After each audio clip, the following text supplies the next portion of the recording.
Happy Sunday teman-teman di Beyond Youth. Yuk sama-sama kita memuji Tuhan.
Mari dengan iman kita katakan.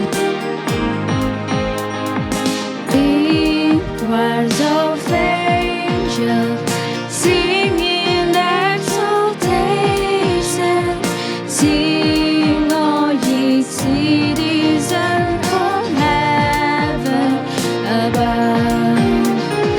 Glory to God, glory in the highest. Oh, come, let us adore Him. Oh, come, let us adore Him. Oh, come, let us adore Him, Christ the Lord.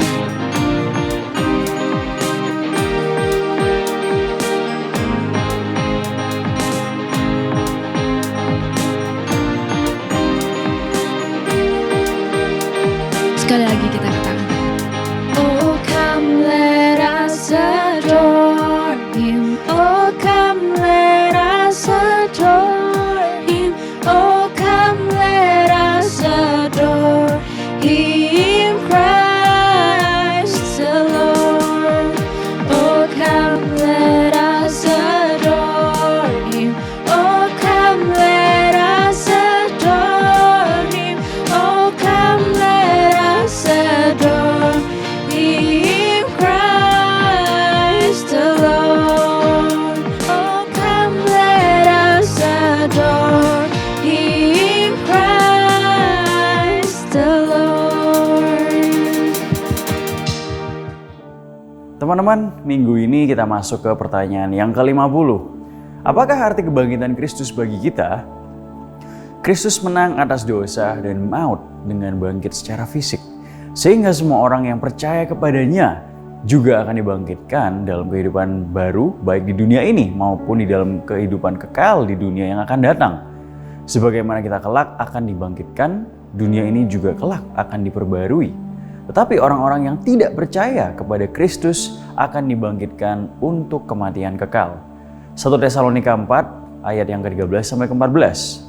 Kami tidak mau saudara-saudara bahwa kamu tidak mengetahui tentang mereka yang meninggal, supaya kamu jangan berduka cita seperti orang-orang lain yang tidak mempunyai pengharapan. Karena jikalau kita percaya bahwa Yesus telah mati dan telah bangkit, maka kita percaya juga bahwa mereka yang telah meninggal dalam Yesus akan dikumpulkan Allah bersama-sama dengan Dia. Memang Natal semakin mendekat, tetapi bukan berarti kita tidak bisa merenungkan kebangkitan Kristus. Kebangkitan Kristus adalah bagian yang krusial sebagai orang yang beriman. Banyak orang yang tidak percaya melihat apa yang kita lakukan akan membuat mereka berpikir bahwa kita adalah orang-orang yang aneh atau bodoh. Setiap minggu kita ke gereja, padahal kita bisa gunakan waktu dengan keluarga kita atau beristirahat dengan lebih lama. Kita makan roti dan juga minum anggur yang tidak mengenyangkan. Dan juga ada kegiatan ke daerah terpencil untuk memberitakan Injil. Tentunya di mata orang, semua ini adalah hal yang tidak berfaedah. Apalagi kita tidak melihat secara langsung kebangkitan Kristus, tetapi mempercayai berdasarkan apa yang Alkitab catat. Bagi kita semua yang ada di dalam Kristus, semua ini adalah jangkar dari iman kita. Tanpa kebangkitan Yesus, tidak ada artinya semua pengakuan-pengakuan iman Bapak Gereja. Ibadah kita pun hanya menjadi perkumpulan keramaian yang kita lakukan setiap minggu tetapi semu. Tetapi iman kita tidak bergantung kepada sesuatu yang rapuh, namun kokoh, karena sampai hari ini tidak ada yang berhasil menemukan jasad Yesus. Mungkin ada beberapa teori-teori yang menentang fakta tersebut, namun banyak yang bersaksi tentang kebangkitan Yesus. Bahkan tercatat di dalam banyak sekali bukti historis yang memverifikasi kebangkitannya. Namun sebagaimanapun banyaknya bukti itu semua tidak dapat membuat seorang percaya. Mungkin ada di dalam satu titik di dalam hidup kita di mana kita meragukan kepercayaan kita, termasuk kebangkitan Kristus. Kita tidak perlu khawatir ataupun takut. Tapi waktu hal itu terjadi, datanglah kepadanya dan berdoa. Dia akan meneguhkan iman kita. Karena jika kita masih bisa berpegang teguh di dalam iman, itu adalah hasil dan kasih karunia Kristus. Amin. Mari kita sama-sama berdoa. Bapa di surga, kami mengucap syukur kami dapat melihat kebangkitan dengan lensa yang diperbarui. Kita mendengarkan kabar baik ini untuk supaya kita dapat terus mengkalibrasi perspektif kita. Kita hidup di dalam dunia yang menawarkan banyak sekali hal, bahkan dunia yang terus-menerus mungkin mempertanyakan tentang iman kita, dan mereka mungkin berpikir bahwa kita semua ini adalah orang-orang yang bodoh ataupun foolish. Tapi kami tahu Tuhan bahwa kebangkitan-Mu itu bukanlah hanya sekedar suatu informasi yang dapat diverifikasi secara historis, tetapi iman kita didasari oleh sesuatu yang konkret. Dan kita tidak hanya percaya secara buta, tapi kita benar-benar percaya dengan suatu keyakinan yang didasari oleh apa yang Kau telah lakukan di dalam kehidupan kita semua. Terima kasih Bapa di surga atas momen ini di mana kami dapat merefleksikan katekismus minggu yang ke-50. Biarlah sukacita dan damai sejahtera-Mu selalu memenuhi kita semua di dalam bulan ini, dan juga sebentar lagi kita akan masuk ke dalam tahun yang baru. Terima kasih Tuhan atas kesetiaan-Mu, penyertaan-Mu. Kami menaikkan setiap doa kami dalam nama Bapa, Putra dan Roh Kudus, di dalam nama Yesus Kristus. Sama-sama yang percaya katakan amin.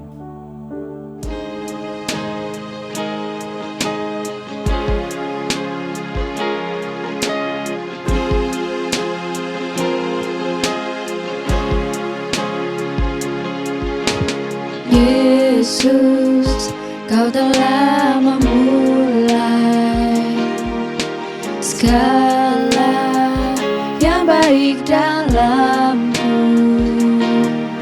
Engkau menjadikanku serupa gambaran-Mu dan berharga di mata-Mu. Yesus, Kau telah memulai karya yang mulia dalamku. Kau berikan hidup-Mu sebagai ganti dosaku, karena kasih-Mu padaku. Sekarang ku memuji-Mu, Allah yang setia, yang tak pernah meninggalkan perbuatan tangan-Mu. Sekarang ku menyembah-Mu, Allah yang mulia, sempurnakan segenap hidupku agar indah bagi-Mu.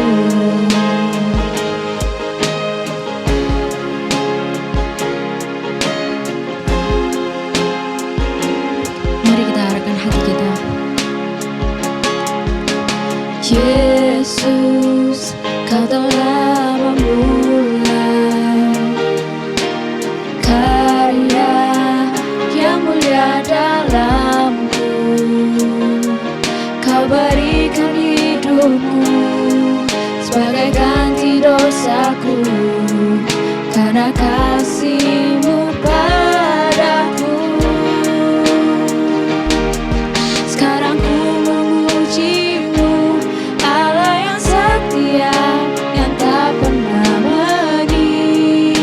kekal perbuatan tanganmu.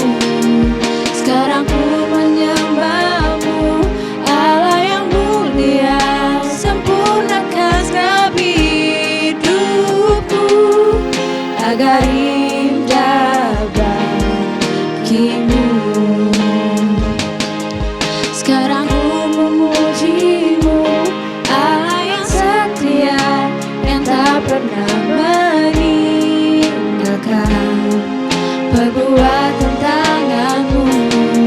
Sekarang ku menyembahmu, Allah yang mulia, sempurnakan segenap hidupku agar indah bagimu,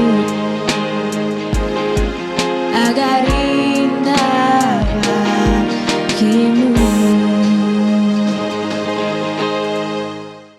Halo teman-teman semua, sungguh kesempatan yang luar biasa jika kita masih bisa merenungkan dan mendengarkan firman Tuhan pada hari ini teman-teman.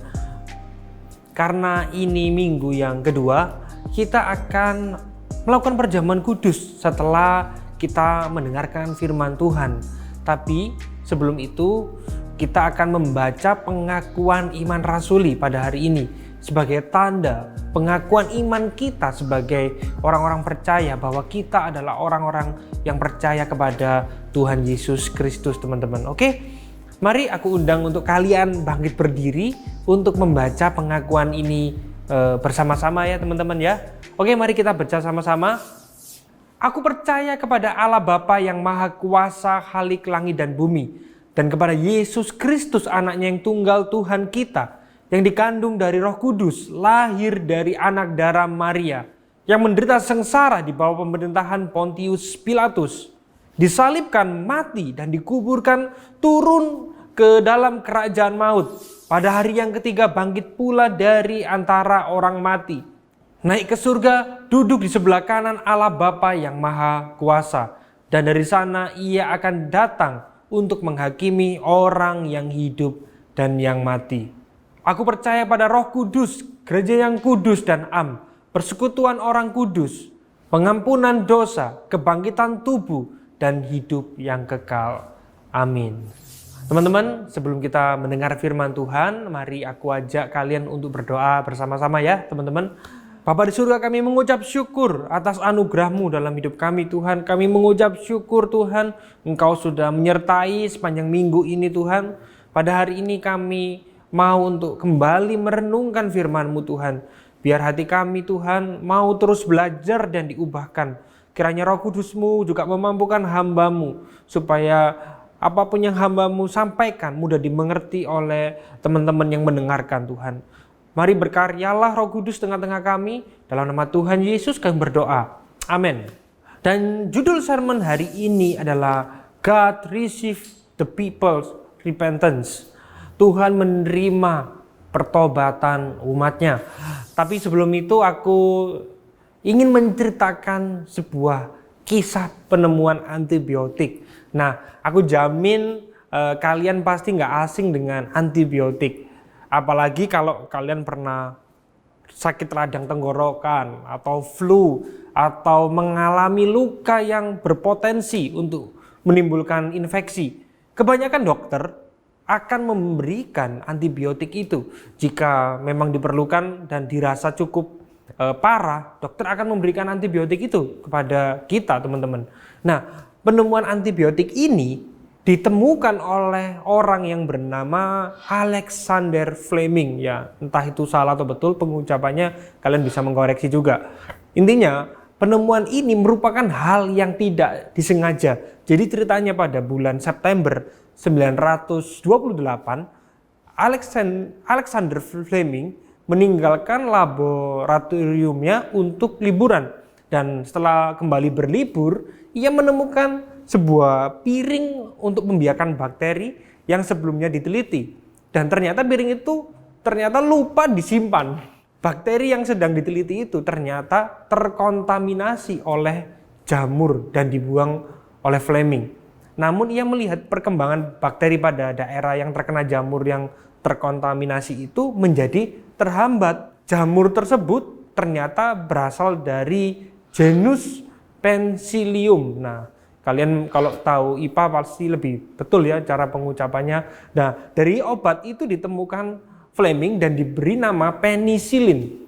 Fleming menemukan bahwa pemberian penisilin dalam jumlah dan jangka waktu yang tepat dapat menghentikan bakteri penyebab infeksi. Alexander Fleming merupakan seorang dokter bakteriologis, peneliti, penemu yang lahir pada 6 Agustus 1881 di Skotlandia.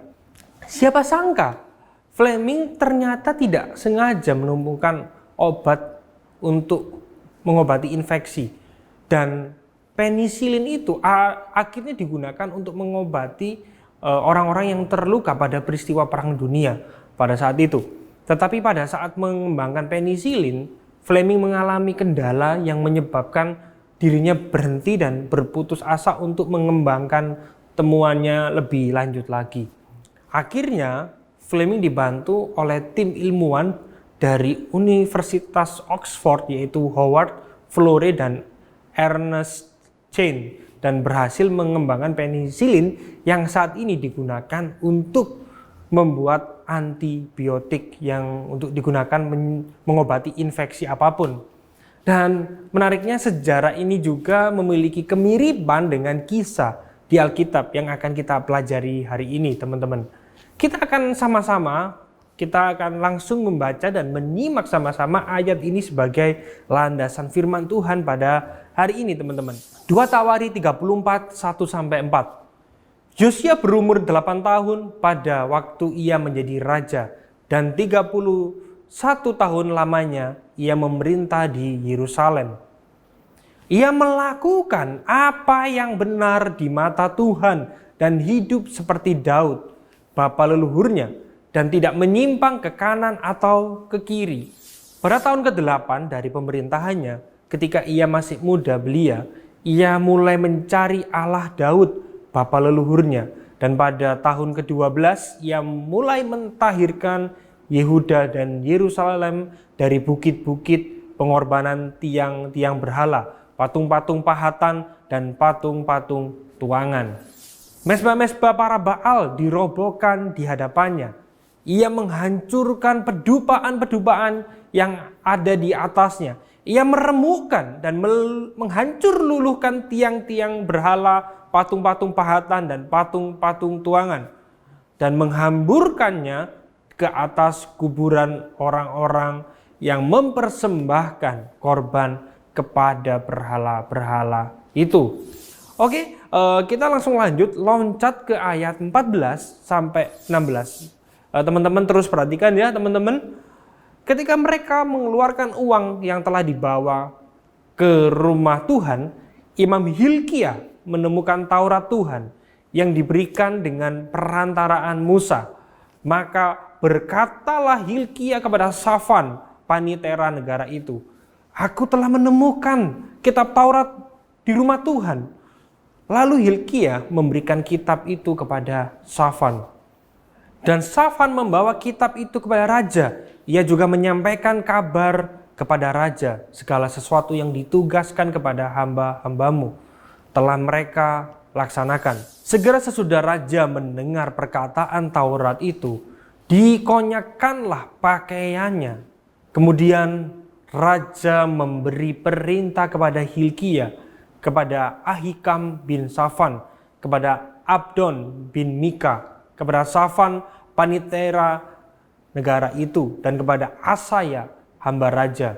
Katanya, "Pergilah minta petunjuk Tuhan bagiku, bagi yang masih tinggal di Israel dan di Yehuda tentang perkataan kitab yang ditemukan ini. Sebab hebat kehangatan murka Tuhan yang dicurahkan kepada kita oleh karena nenek moyang kita tidak memelihara firman Tuhan dengan berbuat tepat seperti yang tertulis dalam kitab ini." Teman-teman, setelah pembacaan firman yang kita lakukan, ada dua hal penting yang dapat kita pelajari dan kita renungkan dalam hari ini. Pertobatan sejati akan memimpin kita kepada penyembahan akan Allah dan memimpin kita kepada ketaatan. True repentance leads to worship and obedience. Dalam kisah ini diceritakan bahwa akhirnya bangsa Israel bertobat ketika mereka menemukan gulungan kitab Taurat yang ditemukan oleh Imam Hilkiah. Yosia sangat ketakutan. Dalam kisah itu dia sangat ketakutan waktu dia mendengar firman Tuhan di dalam hukum Taurat. Karena dia mengerti betul murka Tuhan terhadap dosa dan ketidaktaatan.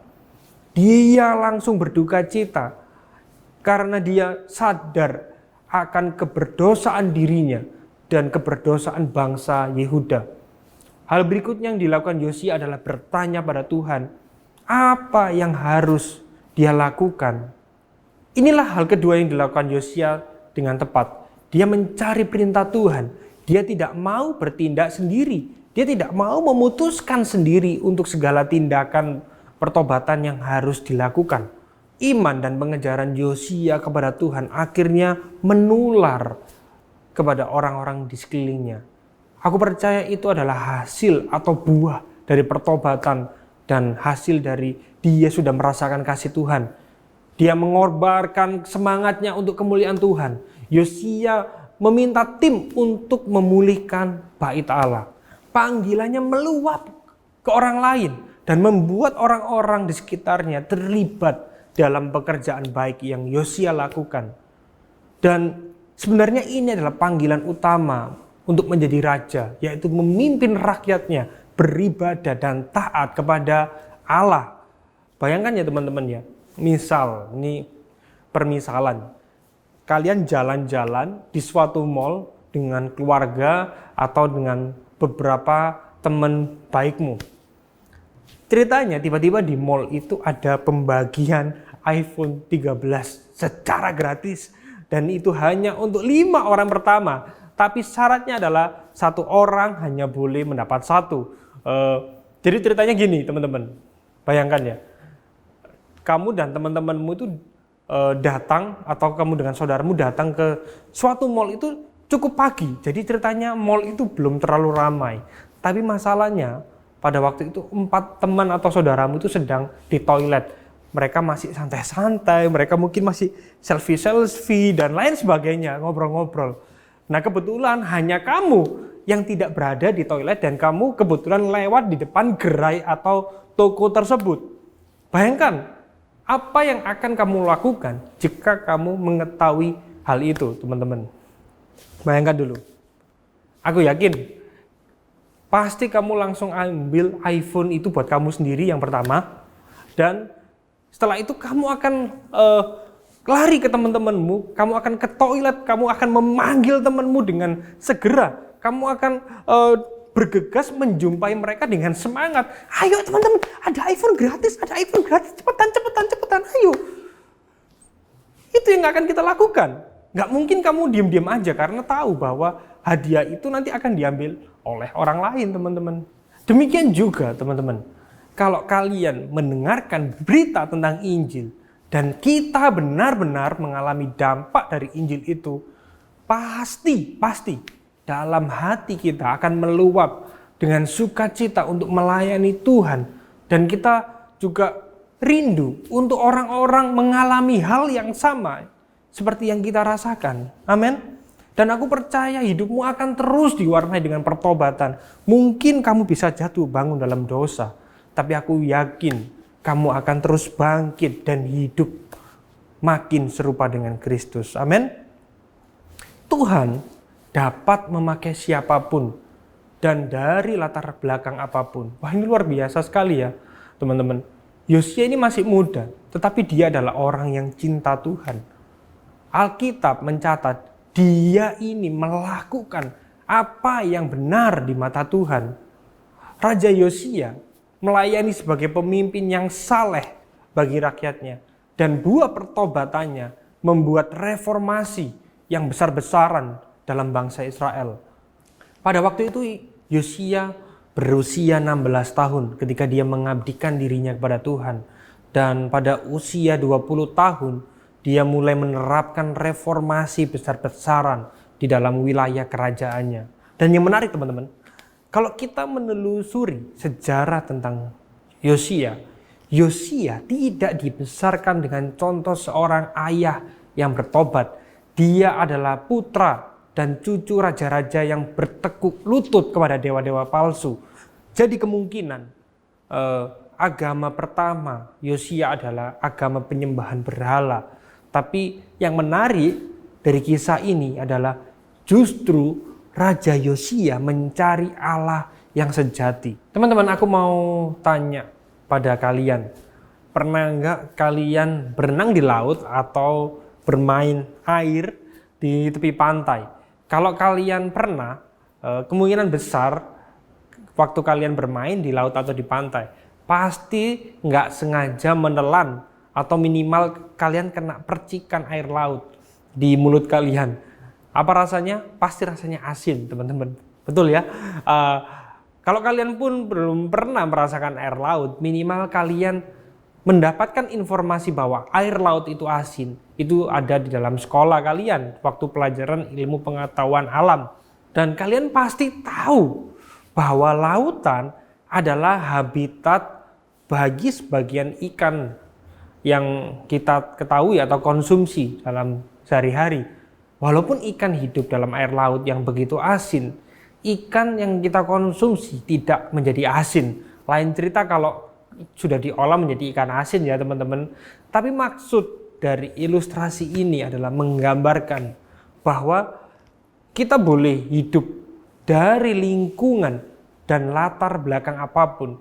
Bahkan latar belakang yang seburuk apapun, kita tidak harus terkontaminasi atau terpengaruh oleh keadaan.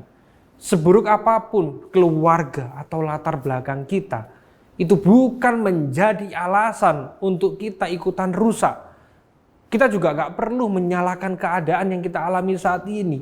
Tapi masalahnya kita itu memiliki kecenderungan untuk menyalahkan keadaan. Ya aku ini gini karena keluarga aku gini. Ya aku ini gini karena mereka gini gitu dan lain sebagainya. Karena papaku gini, karena mamaku gini, karena kakakku gini, dan banyak yang lain. Dan aku gini karena teman-temanku itu kayak gini sama aku. Tahukah teman-teman, itu adalah namanya victim mentality. Tahu nggak apa itu victim mentality? Itu adalah sikap, adat mental yang selalu merasa jadi korban, bahwa aku ini adalah orang yang paling menderita dibanding orang-orang lain. Tahukah teman-teman, itu adalah sikap yang kurang baik. Dan kita secara gak sadar, kita itu memiliki sifat seperti itu. Kalaupun kita waktu itu sadar bahwa itu sikap yang kurang baik, kadang kita gak bisa mengatasi perasaan itu. Oleh sebab itu kita perlu diingatkan akan Injil setiap hari. Kita juga perlu memohon kepada Tuhan supaya kita terus dimampukan untuk kita itu benar-benar percaya pada Injil dan melakukan firman Tuhan. Dan aku percaya ketika kita terus diubahkan, maka kita akan menjadi anak muda yang berdampak bagi lingkungan di mana kita berada. Karena kalau Roh Kudus tinggal di dalammu, otomatis Dia akan memampukanmu. Roh Kudus yang tinggal di dalammu gak hanya merubahmu, tapi Roh Kudus juga akan membuatmu rindu untuk kamu mengabarkan berita Injil keselamatan ini kepada orang-orang lain. Dalam Kisah Para Rasul 1 ayat 8 pernah dicatat, tetapi kamu akan menerima kuasa kalau Roh Kudus turun ke atas kamu, dan kamu akan menjadi saksiku di Yerusalem dan di seluruh Yudea dan Samaria dan sampai ke ujung bumi. Amin. Teman-teman, dalam kisah ini Raja Yosia adalah raja yang baik, yang dipakai Tuhan untuk memimpin orang-orang kembali kepadanya. Tetapi dia bukanlah raja yang sempurna yang dibutuhkan oleh bangsa Israel. Yesus adalah raja, segala raja yang benar, yang membawa kita kepada Allah Bapa dengan membayar lunas hukuman dosa kita dan memberikan kebenarannya kepada kita, teman-teman. Amin. Melalui perenungan pada hari ini, hal yang bisa kita tangkap adalah Tuhan memanggil semua orang dari segala usia, tua maupun muda, untuk berguna bagi kerajaannya. Kita juga harus menyadari bahwa sejarah dan masa lalu kita tidak menentukan masa depan kita. Yang penting hidup kita terus harus diwarnai oleh pertobatan dan terus memandang Kristus. Pertobatan adalah tanggapan terhadap panggilan rahmat Allah untuk keselamatan. Dan pertobatan adalah berpaling dari dosanya kepada Kristus. Perjumpaan dengan Tuhan akan selalu membuat hidup kita berdampak. Dan hari ini kita bukan hanya menemukan hukum Taurat seperti Raja Yosia, tetapi Sang Firman itu, yaitu Tuhan Yesus sendiri, sudah datang 2000 tahun yang lalu. Dia sendiri yang berinisiatif mencari dan menyatakan dirinya bagi kita. Sehingga hari ini kalau kamu bisa meresponi firman Tuhan, semata-mata itu bukan kuat dan gagahmu. Bukan kamu yang mencari Tuhan, bukan kamu yang menemukan Tuhan, tapi Tuhan yang menemukan kamu terlebih dahulu. Mari kita berikan tepuk tangan yang paling meriah buat Tuhan kita, teman-teman. Amin. Kalau Tuhan sudah menemukan kita, kalau Dia sudah mencari kita, dan hari ini kalau kita bisa percaya pada Kristus, mari jangan sia-siakan hidup kita untuk diri kita sendiri, tapi pakai hidup kita saat ini bagi kemuliaan Tuhan. Teman-teman, bagi kalian yang mau meresponi firman ini, mari kita tenangkan hati, dan setelah ini kita akan melakukan perjamuan kudus. Bapa di surga, kami mengucap syukur Tuhan buat firman-Mu pada hari ini Tuhan. Biar kami terus diubahkan hari lepas hari Tuhan. Mampukan kami Tuhan. Kadang kami gagal, kadang kami jatuh bangun dalam dosa, tapi kami mau terus hidup serupa dengan Engkau Tuhan. Mampukan kami sebagai anak muda-Mu, ingatkan kami, tegur kami, dan juga hibur kami Tuhan. Biar firman-Mu ini terus Tuhan untuk menolong kami Tuhan. Firman-Mu ini biar mengingatkan kami supaya kami terus hidup bagi kerajaan-Mu dan bagi kemuliaan-Mu Tuhan. Kami mengucap syukur Tuhan.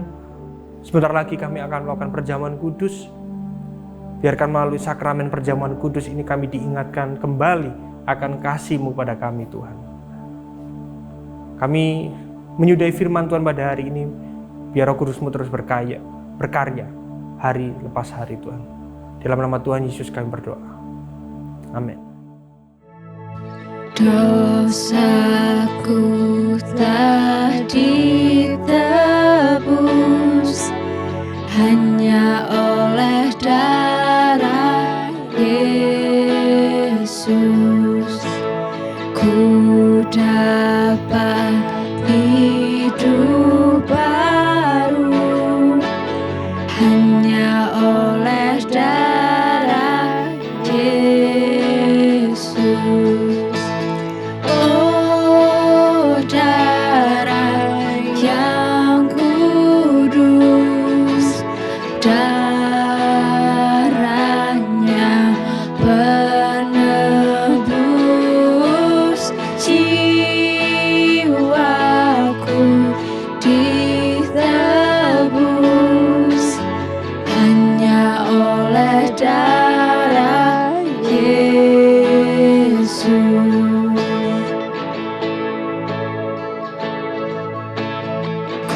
Kulihat pengampunan hanya oleh darah Yesus. Hatiku disucikan hanya oleh darah Yesus. Oh, darah yang kudus, darahnya penebus jiwaku, ditebus hanya oleh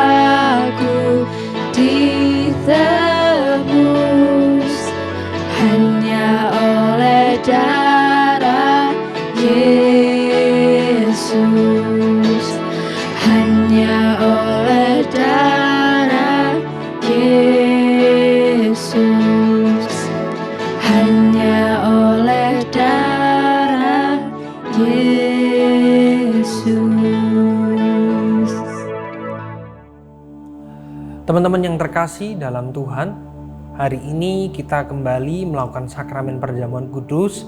Jadi kalau kalian sudah pernah dibaptis atau disidi, kalian boleh mengambil sakramen perjamuan ini.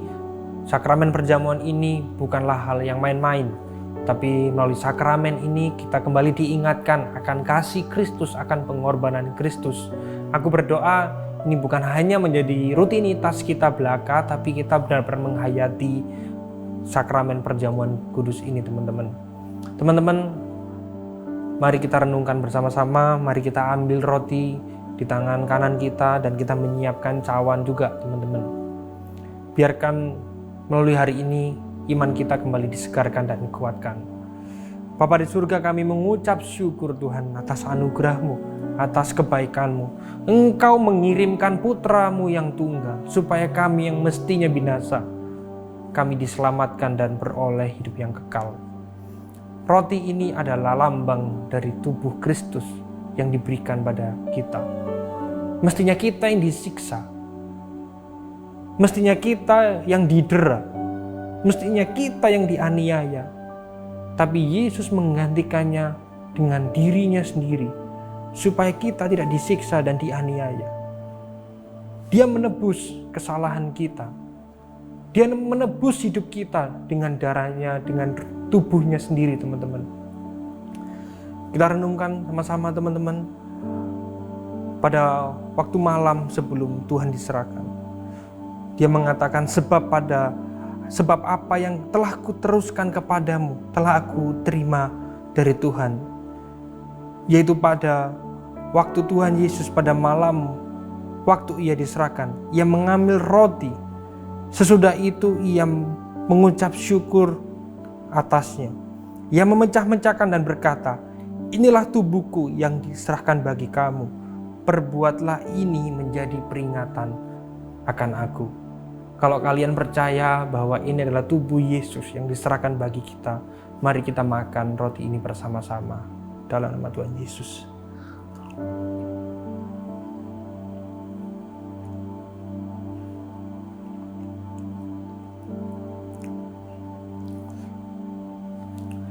Mari kita ambil anggur perjamuan ini. Ini adalah lambang dari darah Yesus yang dicurahkan bagi kita. Oleh bilur-bilurnya kamu disembuhkan.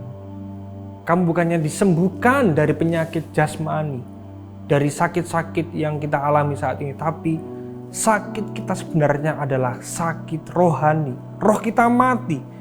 Kita adalah manusia yang rusak total, tetapi darah Yesus menyucikan. Dia memberikan darahnya sendiri. Kita ditebus bukan dengan barang yang murah, bukan dengan emas atau perak, tetapi dengan darah yang mahal, teman-teman.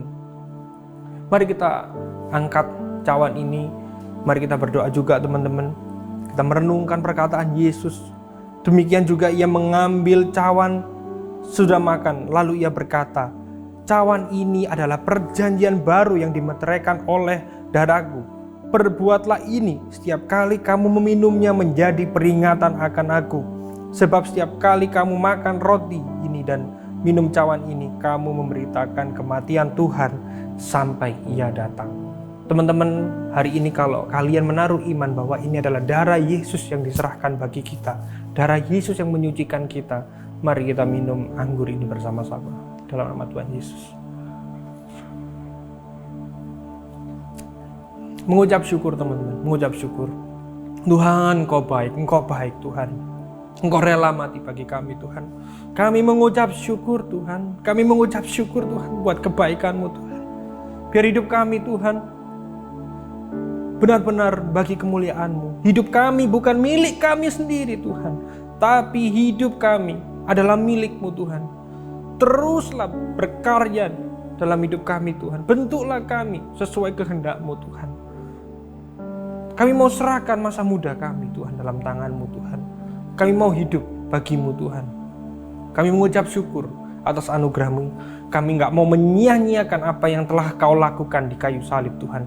Di mana kasih dan keadilan-Mu bersatu, Tuhan. Biar kami terus memandang Engkau, Tuhan. Kami mengucap syukur. Teman-teman yang terkasih dalam Tuhan, Mari arahkan tangan dan hati kita kepada Dia yang menyelamatkan dan memelihara dan menopang iman kita. Tuhan memberkati engkau dan melindungi engkau. Tuhan menyinari engkau dengan wajah-Nya dan memberi engkau kasih karunia. Tuhan menghadapkan wajah-Nya kepadamu dan memberi engkau damai sejahtera. Engkau akan dimampukan untuk jadi garam dan terang dimanapun engkau berada.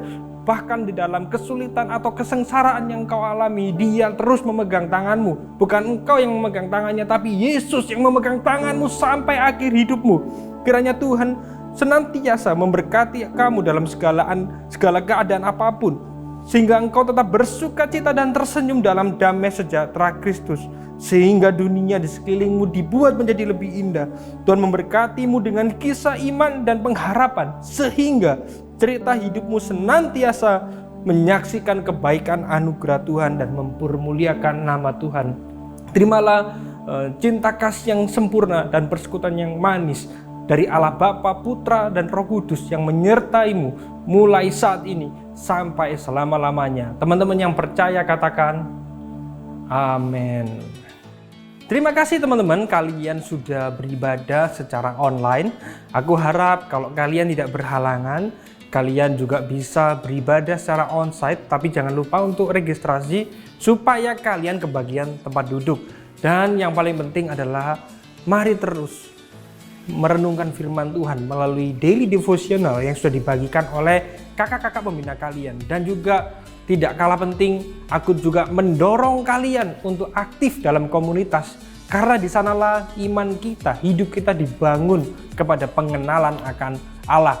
Sampai jumpa minggu depan, Tuhan Yesus memberkati.